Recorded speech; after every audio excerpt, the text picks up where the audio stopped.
Counsel ready? Yes, sir. May it please the court, my name is Stephen Seliger. I'm here on behalf of Mr. Hines. I'd like to have 5 minutes for rebuttal, please.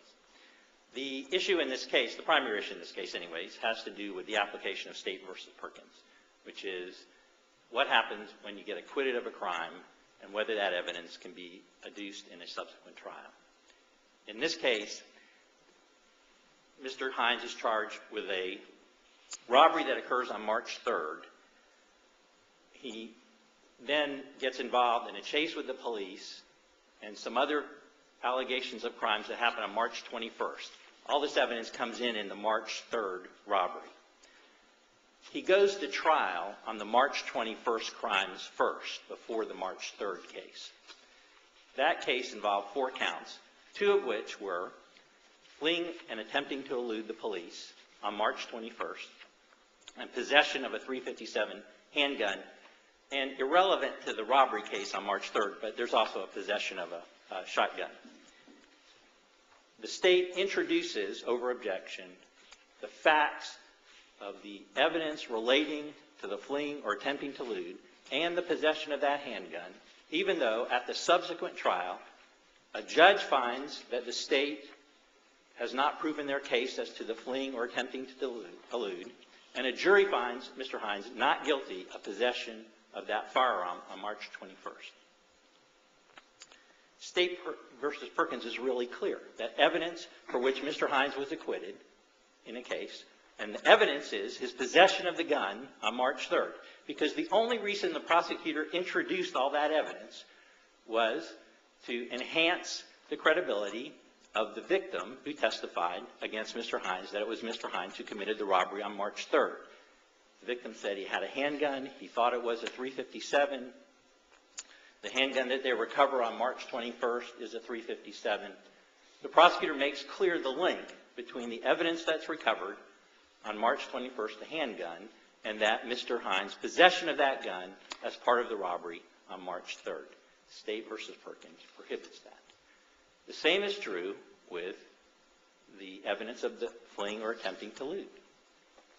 All of the stuff that happens, and in this trial, this case is a one-witness case, basically. It is the victim testifying about what happened to him between 8 and 10 on March the 3rd. The victim identifies Mr. Hines as the perpetrator of the robbery. Understand, we're not arguing sufficiency in this case. If the state had stopped there, that was the end of the case, and the jury finds him guilty, there's evidence in the record that supports that finding. But because the state added both the evidence of the gun, which was not part of the case on March 3rd because there was no gun recovered on March 3rd, and the activity that Mr. Hines supposedly engaged in fleeing from the police on March 21st, that's what makes the robbery conviction reversible, because that introduction of the evidence unrelated to the March 3rd crime, relating to March 21st crimes for which Mr. Hines was found not guilty. And maybe there's some dispute in these briefs, but there's no dispute in this record that the jury found Mr. Hines not guilty of possession. As a matter of fact, when you look at the jury verdict in that form, their choice was guilty of actual possession, guilty of construction possession, or not guilty. The jury found him not guilty. So there's not even a claim here that he constructively possessed the firearm that's in the barbecue grill on March 21st. The same thing with the attempt or the fleeing or attempting and eluding. That's not as close a call, is it, the fleeing and eluding? Because doesn't that indicate consciousness of guilt and is not introduced to show fleeing and eluding? Well, it could be, Judge. Absolutely. That would be the reason to do that if that were the reason that Mr. Hines was fleeing on that day, on March 21st. Remember, this is 18 days after the March 3rd robbery. I understand that, but that's a jury question. It would be a jury question, except he goes to trial on that, and the jury finds, and the judge finds him not guilty because the state didn't prove an element of the offense. I understand, and I certainly appreciate your arguments, which are, as always, very well presented, but the fleeing and eluding charge requires statutory elements that are not at all covered under the doctrine of collateral estoppel, right? In terms of 18 days later, the police try to apprehend him, and he runs. Now, in the old days, there would have been an instruction that was consciousness of guilt, and that's long gone. But that is only introduced to show for the jury to consider whether or not he was conscious that, I don't want to get apprehended because I committed a robbery back on March 3rd. And if that were the only crime we were talking about, Judge, that would be absolutely correct. But it's not. Remember, he's in a stolen car. There's another gun beside the handgun in his car, and he's a convicted felon. So there's all kinds of reasons he may have fled. The chase is introduced only to show on the armed robbery that he was conscious of guilt of the March 3rd robbery. Well, it also was used to show how he ended up next to the place where the gun's recovered. Right. Okay, well, then that's not consciousness of guilt. That's to show him that he's from point A to point B, and point B is where we find the gun. So it's not just consciousness of guilt. Well, that's relevant evidence to prove identity. Well, no, it's not relevant because he's been found not guilty. And it would otherwise be relevant. We're not talking about relevancy because it would be relevant. But State versus Perkins creates an evidentiary bar if you've gone to trial on evidence for which crimes for which you've been acquitted. But later cases have clarified that the Perkins rule is essentially a rule of collateral estoppel. Well, I would disagree. I think the later case, which is Burr versus State, says this is a constitutional proscription on introducing this evidence. It is not collateral estoppel. That's the federal rule, not the state rule. And in Burr versus State, the Florida Supreme Court was very clear about separating itself from adopting the federal rule because the federal rule does allow for evidence of crimes for which you have been convicted to be admitted at trial. What about then Amoros? Amoros is simply the fact that here's a guy who commits a killing. He goes to trial on that killing. He's found not guilty not because he didn't shoot the gun, but because it's a self-defense. And that's what the court says. They didn't resolve the issue of whether he shot that gun, he had possession of that gun. As a matter of fact, he admitted that he had possession of that gun. That wasn't a fact in dispute in that case. And that's the difference. It was a fact in dispute in this case. And it wasn't in Amoros. But in Perkins, the improper evidence was of another rape that was brought in as collateral crime evidence. That other rape, or alleged rape, that Perkins had been acquitted of. And they said, you can't bring in collateral crime evidence. And that was, she came in and testified, he assaulted me. And the Supreme Court said, no, you can't do that to establish, to bring in collateral crime evidence of motive or opportunity when he's been acquitted of that specific crime. And I'm not trying to be argumentative. I'm certainly trying to understand exactly where we would go if we adopted your argument. In this case, the fleeing, eluding, the chase is shown to establish he ran away when we pulled him over. Not that he fled and eluded in violation of those statutory elements, right? Okay, that's not the fact. The fact is they never pulled him over. He drove by the police officer who are in unmarked cars. And they never say, stop. They start chasing him. So the fact that he takes off is unrelated to the fact that there's a police officer chasing him because these cops are in unmarked cars, which is part of the reason the judge finds him not guilty, because part of the statutory obligation to prove fleeing and attempting elude is that you tell the person to stop. In this case, the police never told him to stop. And it's not a marked car where they have insignia and lights and sirens and all that kind of stuff. So I understand your perspective, Judge Thomas. I just think that the evidence was used in a broader context than simply consciousness of guilt, because that's how the prosecutor got Mr. Hines from the chase, where it began, to the apartment where they find the gun in the grill. And that's how the prosecutor ties all that up. And you say that's squarely on point with Perkins. That's right. I think Perkins clearly prohibits that. Unless you have any other questions, I reserve the rest of my time for rebuttal. Thank you.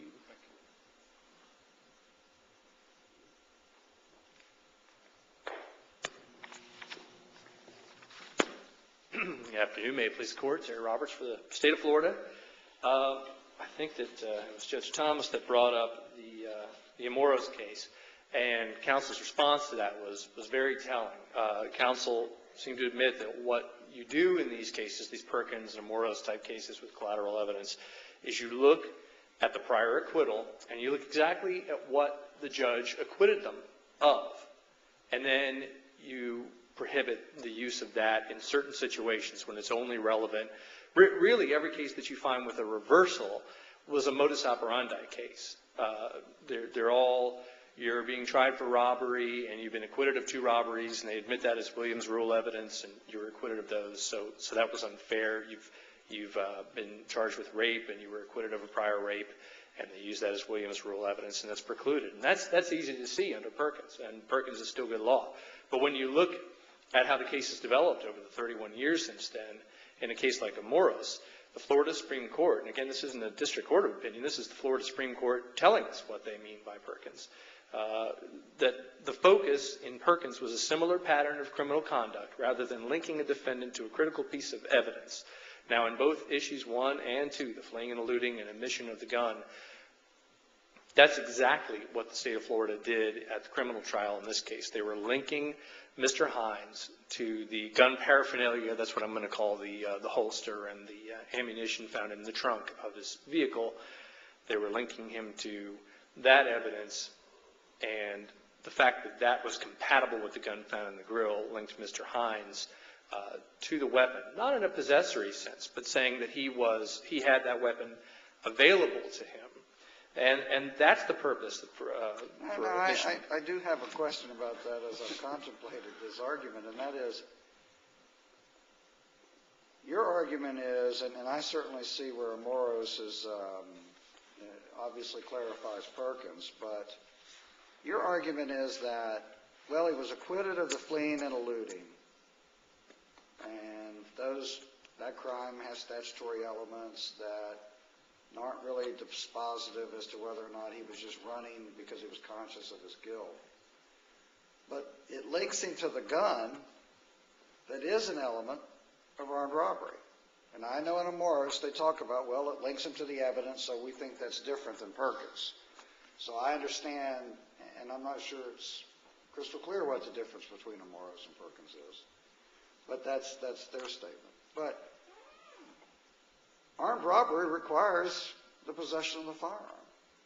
Well, absolutely. And what we're not, first of all, the state of Florida didn't have to prove that Mr. Hines possessed a firearm on March 21st to prove that he robbed the victim with it on March 3rd. In fact, they didn't even have to prove it was the same gun. What they were trying to prove was access to the gun, and the trial court recognized that in Volume 12. Let me ask you about that, though. I mean, access, that is constructive possession, isn't it? I mean, that would require that he had knowledge that where it was and ability to exercise control. So, absolutely not.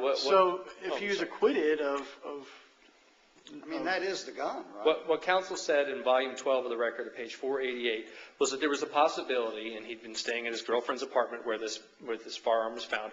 The robbery occurred on March 3rd. That gun could have been placed in that grill at any other time between March 3rd and up to March 21st. We didn't have to prove that he possessed it. I mean, to look at it differently, with access versus possession, if you were to imagine a case where someone was charged with using a distinctive kind of weapon, say a red rifle, and it was a teenager living with his father, and the state wanted to introduce that this child's father owns a red rifle, and the victims all say, I was shot with that red rifle, and I was shot by someone who looks like this person's son who owns the rifle. You don't need to prove that the child possessed the weapon at any point.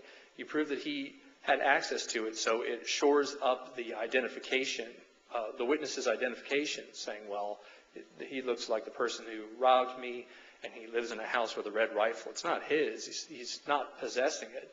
What you need to look at is possession isn't ownership. I mean, it's never been ownership, right? Right. And I'm having a hard time understanding the difference between access and constructive possession, because I would think that if you have access, you have constructive possession. Well, there's another troublesome fact here, even before we get to that question, is in volume 12, page 11 through 12, and I cited and discussed this in my brief at page 17, the jury, you have to look at what they resolved in Mr. Hines' favor, and they didn't really find that he didn't possess that firearm in the grill.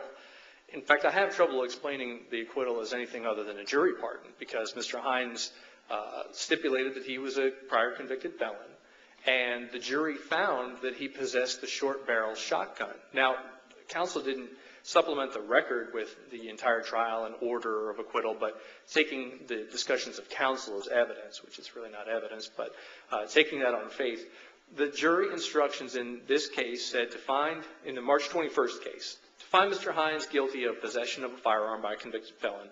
He's a convicted felon, and you can find that he either possessed the short-barrel shotgun that was found in his trunk or this gun found in the grill. Now, the jury acquits him of the possession of the firearm, but they find him guilty of possession of the short-barreled shotgun. And the reason that was criminal is not because he was a convicted felon, but it was too short for the law. It was impermissibly too short. So he possessed a firearm, and he was a convicted felon. And the only real way you can explain that acquittal is that the jury said, we've already found him guilty of possessing a shotgun. That's legally irrelevant, right? Well, I don't know that it's irrelevant, because when you look at Amoros, we've never had a case like this with the Perkins rule with a jury acquittal, but all the cases since Perkins might look beneath the surface. They don't say that they've been acquitted of all the elements. They look and say, what was necessarily decided by the jury here? What did they have to acquit someone of? And that's a collateral estoppel type analysis, correct? Right. And really, they couldn't have concluded that he wasn't a convicted felon, and they couldn't have concluded he didn't possess a firearm because they convicted him of the shotgun. Well, but they did. They found him. I'm sorry. No, I was going to say that, isn't that really them finding him that he did not possess that pistol? I don't think so, because if they had found that he possessed the shotgun, they could have convicted him, and they found he possessed that. It was an either-or. If you find he possesses the shotgun or the gun in the grill, he possessed a firearm as a convicted felon. And they found the shotgun, and the felon was stipulated. So really, you can't explain it as anything other than... But he was convicted of possession of a short-barrel shotgun. Right. And those were the two ways. It was either-or. If they found he had a shotgun, they were supposed to find that he was convicted of assuming it's a jury pardon, for the sake of your argument, regardless, it's an acquittal on the possession of the handgun, right?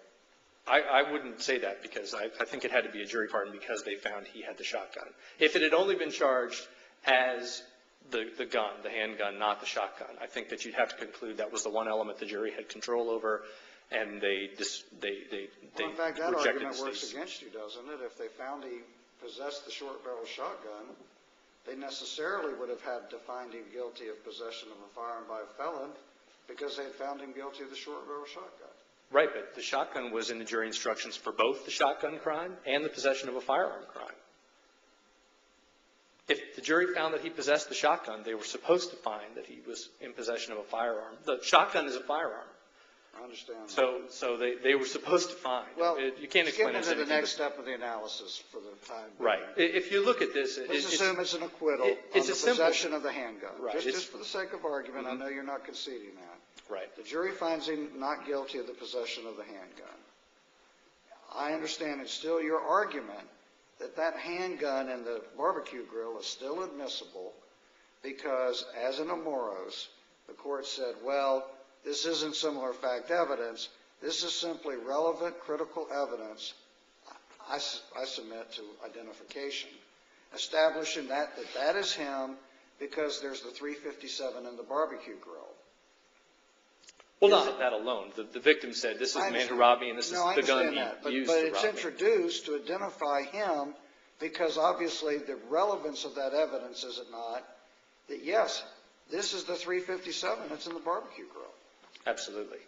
And it's relevant to identity. This isn't something that's being used to say it was some sort of, because he possessed a firearm on March 21st, he probably possessed one on March 3rd. That's a ridiculous argument. And if you take time to think, was the state precluded from proving that Mr. Hines was a convicted felon because of that acquittal on March 3rd?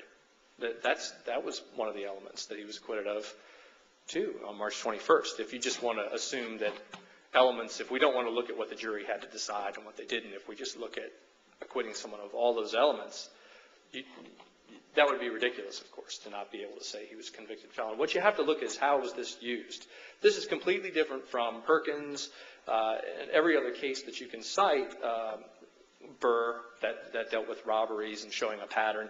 This wasn't admitted to show that. This was admitted to show that there was a gun that he could have used on March 3rd, not March 21st. And that's what's important. If there was some need to prove that he fled from law enforcement officers or that he had a gun on March 21st, then we would maybe have a different case here. But in this case, they're just proving that a gun was available to him on March 3rd. Who cares if he possessed it on March 21st? And that's what is relevant. It's to shore up the victim's identification of him as the robber, which is relevant and permissible. When you look at the judge's reason for admitting this on volume 12, page 496, he notes that it's being admitted because this is the gun that looks like the gun that the robber used. I mean, that's the way the judge thought of this. And we're on an abuse of discretion standard, which both parties have agreed to. And I think that we're just looking at relevance here as long as it's relevant to something other than proving some pattern of criminality. And I think it's preposterous to say that the state introduced the evidence of him running from his car to prove that he was,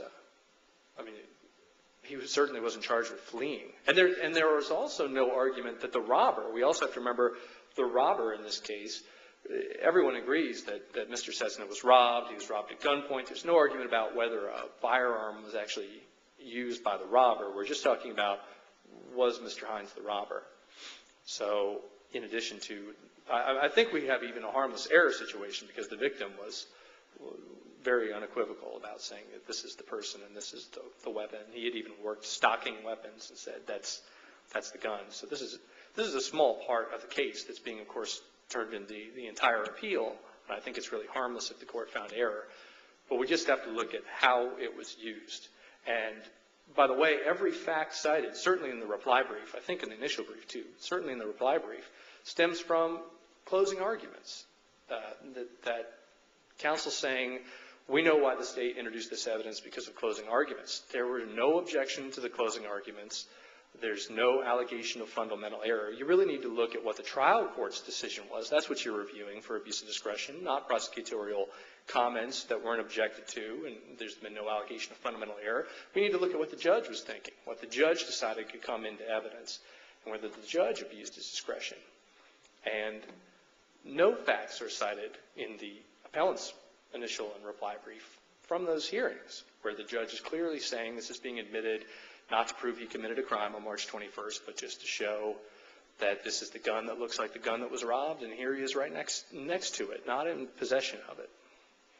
It absolutely doesn't matter if he was in possession on March 21st. With that, the state would ask that this court affirm the judgment and sentence. Rebuttal? Thank you, Judge. I want to say four things.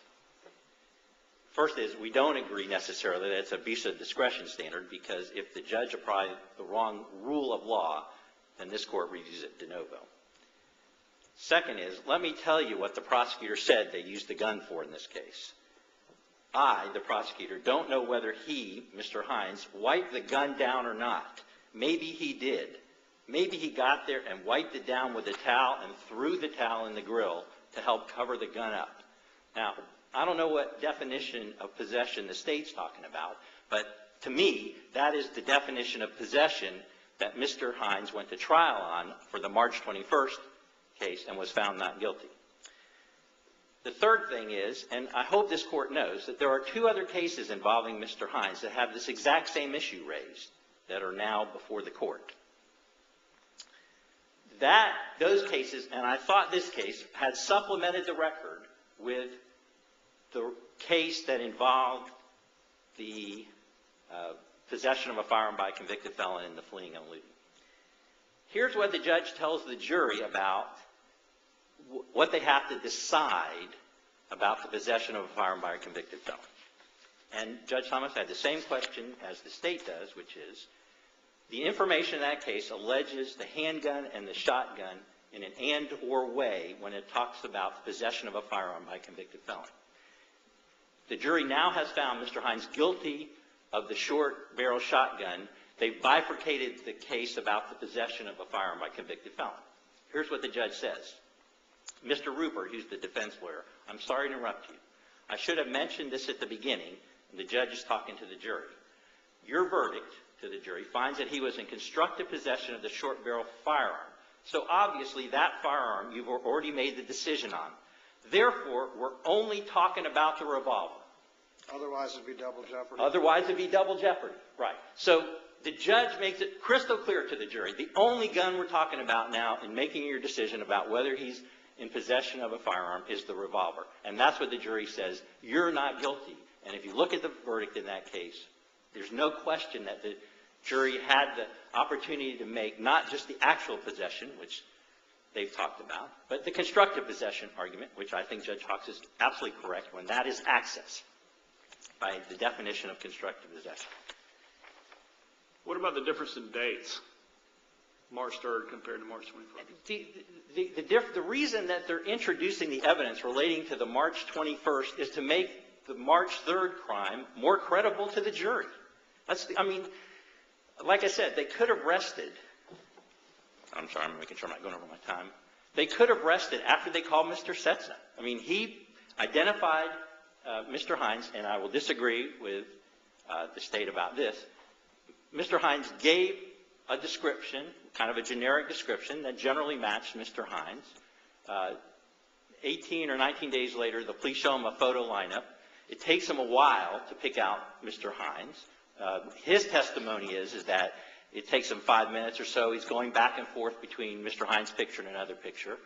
The police testimony in the case is that Mr. Setsna is much more certain than Mr. Setsna testified he was.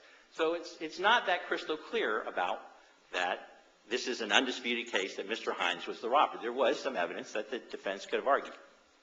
But the state obviously didn't feel that way because they felt they had to put that gun, which Mr. Setsna described, in Mr. Hines' possession 18 days later. That's the import of that.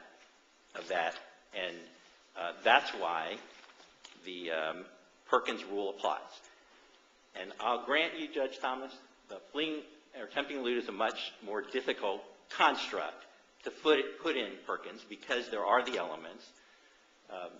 And the judge talks about that in granting his motion for judgment of acquittal.